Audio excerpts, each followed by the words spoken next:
Siku hizi matapeli wamekuwa creative sana. Yaani matapeli wamekuwa very very creative. Yaani siku hizi sio tu wanakuambia sijui tume kwenye namba hii sijui nini. Yale mambo washavuka huko. Sasa jana kuna watu walinitafuta, walinipigia simu namba mpya. Na wamenipigia mara nyingi sana sababu most of the times waga nikiwa busy sipigiagi namba mpya. Sasa hawa jamaa wamenipigia.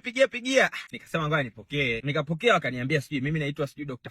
fulani ni mratibu sijui wa wizara gani huko. Mara anasema kuna training ya Ebola. Hiyo training ya Ebola wakanipa details pale, wakawa wanasema mnalipwa pa DM na nini na kila kitu kinakuwa kinalipiwa na everything. Sasa tumeongea hivyo, akaniambia lakini kuna pesa inabidi ulipie kwa ajili ya vitendea kazi vya hizo seminar za hiyo training ya Ebola. Hapo sana nikasema hapa kuna kamchezo hapa. Nikamwambia kwa control number vipi? Hawana control number. Hapo nikaanza kuwa suspect. Sasa nikaona changamoto. Akakata simu. Alipokata simu, baadaye akanipigia kwenye namba yangu nyingine. Sasa mimi nina namba 2. Kuna namba yangu moja ambayo naitumia sasa hivi, lakini kuna namba nyingine ambayo nilikuwa naitumiaga kipindi niko internship. Kwao nahisi hawa jamaa wanachukua numbers from groups hizo za madaktari na nini. Kwao wakawa wamenipigia tena kwenye ile namba. Wananiambia tena mambo yale. Nikajua hawa washenzi hawa wameiba namba kwenye hiyo group. Alafu kuna watu wengine nao waliniambia nao wamepigiwa simu hizo. So be careful kama wewe ni daktari. Of course sasa hivi kuna training za Ebola zinaendelea, lakini kuna watu ni matapeli. So just be careful.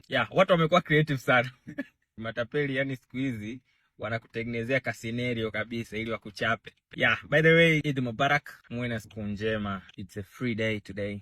Nenda kufanya mazoezi kidogo.